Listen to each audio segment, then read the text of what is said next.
gbogbo ìràwọ̀ pátá ẹ wá gbóhun tó fẹ́ ṣẹlẹ̀ lọ́jọ́ tòní gangan tí ń ṣọjọ́ Thursday February 12 ọdún 2026 tá wà nínú èyí.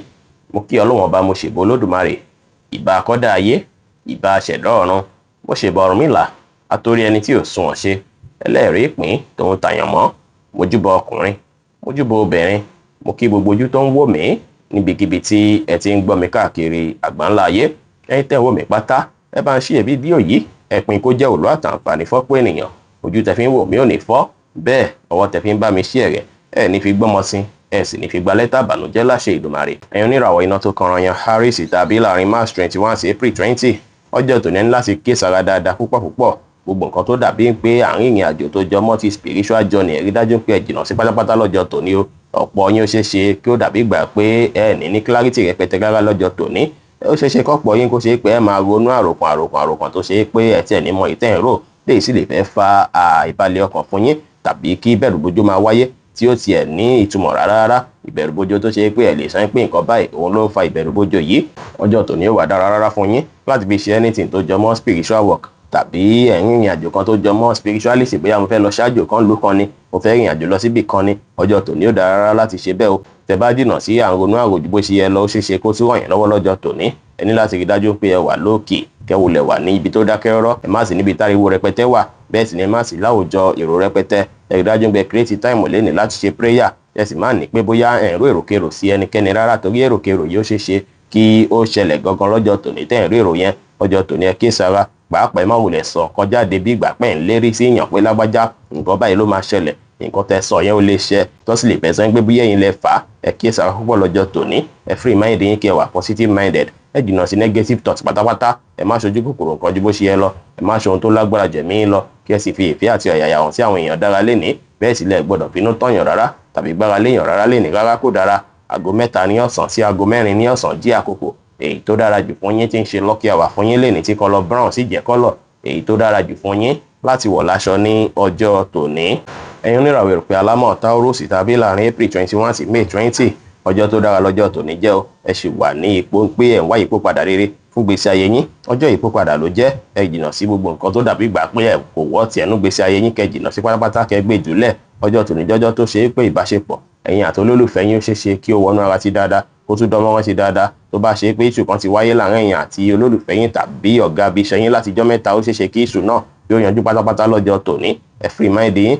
gbogbo nǹkan tó dàbí negative thoughts pátápátá kẹ́ jìnnà sí. Àwọn ọjọ́ tá à ń wò lọ́ọ̀kan yìí, ó ṣeé ṣe káwọn oore kan tó jórí òjijì kó wọlé fún yín láwọn ọjọ́ tá à ń wò lọ́ọ̀kan yìí. Ọjọ́ ìsíjọjọ́ tí ó dára tó ṣe pé nǹkan lè yí padà tó lè di rere fún yín. Ẹ gbìyànjú láti lo àkókò àti ìgbà pẹ̀lú olólùfẹ́ yín ní ọwọ́ àṣálẹ́ tòní, látàrí pé ó ṣeé ṣe nígbà tẹ́ òro kan kí travel opportunity kan kó wáyé tó máa fẹ́ jẹ́ kí ẹ tún fẹ́ jìnnà síra díẹ̀. Ẹ mọ́kàn balẹ̀ lénìí, ẹ bá òyàn sọ̀rọ̀ pẹ̀lú ìfẹ́, ẹ bá òyàn ṣe pẹ̀lú àwàdà àti ẹ̀rín, kí ẹ sì fi ìgboyà ṣohunkóhun lénìí dára. Aago 10 láàárọ̀ sí aago 11 láàárọ̀ jí àkókò èyí tó dára jù fún yín tí ń ṣe lucky hour fún yín lénìí tí kọlọ orange sì jẹ́ kọ́lọ̀ èyí tó dára jù fún yín láti wọ̀ láṣọ ní ọjọ́ tòní. Nínú ìràwọ̀ afẹ́fẹ́ aláwàdà Gemini tàbí láàrin May 21 sí June 21, ẹ máa retí àwọn nǹkan tó dàbí tension nínú relationship yín tàbí láàyè iṣẹ́ lọ́jọ́ tòní o. Ẹ ní láti rí dájú pé gbogbo nǹkan tó ń lọ nínú ìbáṣepọ̀ yín àti olólùfẹ́ yín ẹ jẹ́ kó wọ́n sẹ́ni kẹta rárá. Ẹ jẹ́ kí tí kẹta bọ́ sí kó má bàa bí òpin sí ìrìn àjò ìfẹ́ yín àti olólùfẹ́ yín. Fẹ̀lẹ́ ṣe lọ́jọ́ tòní misunderstanding lè wáyé tó ṣe pé olólùfẹ́ yín ló máa fẹ́ fà á, tàbí kó ṣe pé láàyè iṣẹ́ gan kí àríyànjiyàn wáyé tó ṣe pé ènìyàn kan níbi iṣẹ́ ló máa fẹ́ fà á. Gbogbo nǹkan tẹ́ nílò lọ́jọ́ tòní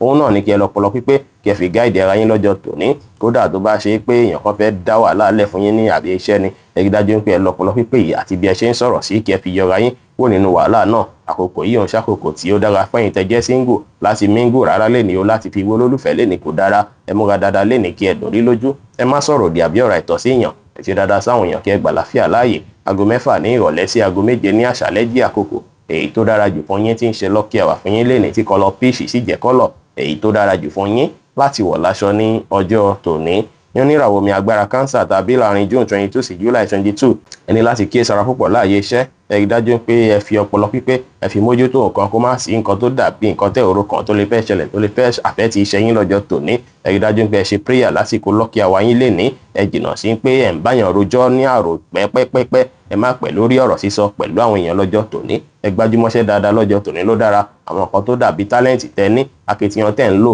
ọ̀nà tẹ́ ń gbà ṣiṣẹ́ yín, ẹ má jẹ́ kó wọ́n sẹ́nikẹ́ni rárá kó má bàa dalẹ̀ yín lọ́jọ́ tòní o. Ẹ wà lókè, kẹ́rí dájú pé ẹ sọ̀rọ̀ òdì àbí ọ̀rọ̀ àìtọ́sí yàn, ẹ gbájúmọ́ṣẹ́ kẹ́ wà positive. Bẹ́ẹ̀ sì ni ẹ gbọ́dọ̀ jìnnà sí gbogbo èròǹgbà tí ó tọ́ kó má bàa fa unnecessary fear fún yín. Kẹ́ kíyèsára, aago 12 ní ọ̀sán sí aago 1 ní ọ̀sán jẹ́ àkókò èyí tó dára jù fún yín tí ń ṣe lucky hour fún yín lẹ́ni tí kọ́lọ̀ lime green sì jẹ́ kọ́lọ̀ èyí tó dára jù fún yín láti wọ̀ láṣọ ní ọjọ́ tòní. Oníràwọ̀ iná tó gbóná riri Leo tàbí láàrin July 23 sí August 22 ǹjẹ́ ara yín dáadáa lọ́jọ́ tòní látàrí pọ́jọ́ tó dára lọ́jọ́ tòní jẹ́ fún yín. Ẹ máa wà very creative, ọpọlọ yín máa jí pépé, determination lẹ nílò lọ́jọ́ tòní láti ṣàṣeyọrí. Gbogbo ìtẹ́bá ṣe pátá àwọn èèyàn máa nífẹ̀ẹ́ sí tó sì máa gbà sí yín púpọ̀ púpọ̀. Ìdùnnú àtayọ̀ máa wà fún yín lọ́jọ́ tòní tó ṣe pé ọ̀pọ̀lọpọ̀ kan ló sì máa fàdùnnú àtayọ̀ yìí. Ẹ ní ìrẹ̀lẹ̀ lé ní kẹ́ ṣe dáadáa sáwọn èèyàn, ẹ pàṣírí mọ́ kẹ́ sì wà ní ìdùnnú dára. Aago 4 ní ìrọ̀lẹ́ sí aago 5 ní ìrọ̀lẹ́ jí àkókò èyí tó dára jù fún yín tí ń ṣe lucky hour fún yín lẹ́ni tí kọ́lọ̀ gold sì jẹ́ kọ́lọ̀ èyí tó dára jù fún yín láti wọ̀ láṣọ ní ọjọ́ tòní.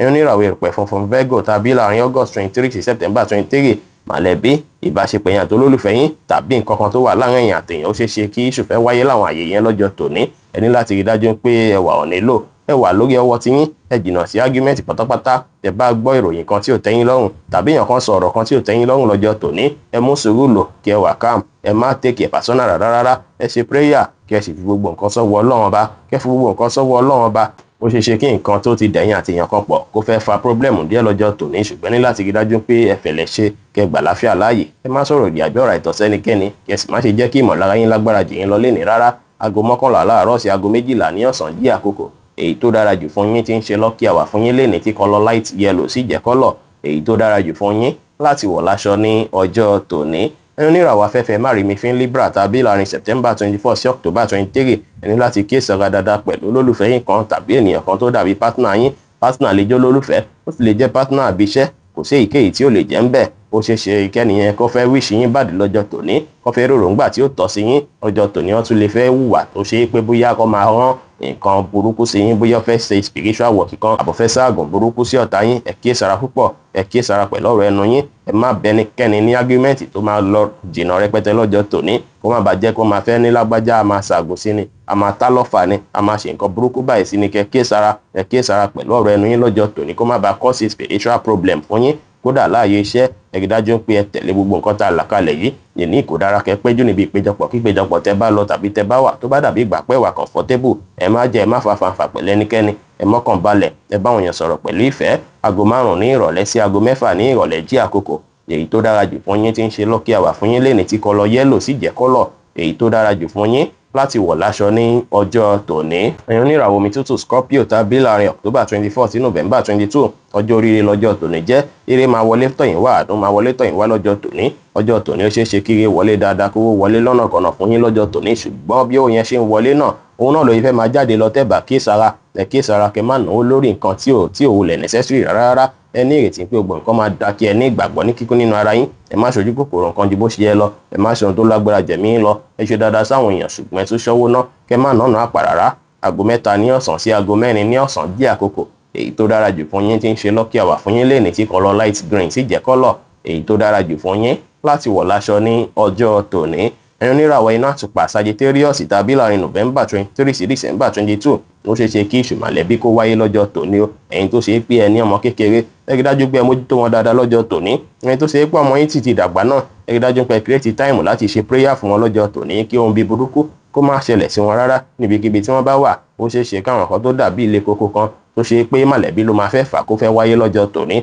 Lọ́jọ́ tòní ní láti kíyèsára kẹ́ lọ́pọlọ pípé yín lórí gbogbo nǹkan kíkan lọ́jọ́ tòní. Bẹ́ẹ̀ sì ni kẹ́ rí dájú pé láàyè iṣẹ́ náà tàbí nǹkan kíkan tí ẹ bá ń ṣe tó jẹ́ nǹkan tí ẹ ṣe pẹ̀yìn fúnra yín lẹ́yìn ṣe lẹ́yìn pilẹ̀ rẹ̀, ẹ gbọ́dọ̀ ṣàlàyé secret yín fẹ́nikẹ́ni nítorí àwọn ọ̀tá súnmọ́ yín pẹ́kípẹ́kí púpọ̀ lọ́jọ́ tòní. Ọ̀tá bí ọ̀rẹ́ wọn pọ̀ fún yín lọ́jọ́ tòní. Ẹ ṣe prayer kọ́ ló ń gbé yín borí àwọn ọ̀tá bí ọ̀rẹ́ àwọn onílára ẹ̀dá. Ẹ gbọ́dọ̀ ṣojú àánú ju bó ṣe yẹ lọ lọ́jọ́ tòní. Ẹ má tàṣe jù bóńkóhun, ẹ tẹpá mọ́ṣẹ́ lẹ́ni kẹ́ wà positive kẹ́ sì fọgbọ́n àtòyé tó lọ́n fún yín ṣohunkóhun pẹ̀lú. Aago 2 ní ọ̀sán sí aago 3 ní ọ̀sán jí àkókò èyí tó dára jù fún yín tí ń ṣe lucky hour fún yín lẹ́ni tí kọ́lọ̀ orange sì jẹ́ kọ́lọ̀ èyí tó dára jù fún yín láti wọ̀ láṣọ ní ọjọ́ tòní. oníràwọ̀ ìpele eruku Capricorn tàbí láàrin December 23 sí January 19 ọjọ́ tòní ọjọ́ tó ṣẹ́pẹ́rẹ́ bí ẹni ṣùgbọ́n gbogbo nǹkan kíkan tí ẹ bá rí àbí tí ẹ bá gbọ́ kọ́ ni kí ẹ ṣàlàyé o kẹ́ sọ fún yàn kó má bàa bí ìṣù fún yín tẹ́ bá láàlá nípa èèyàn kan bóyá bíi mọ̀lẹ́bí kan lọ́jọ́ tòní ẹ gbọ́dọ̀ ṣàlàyé fún wọn pé àlá báyìí ni mo láti ẹ kó má bàa bí wàhálà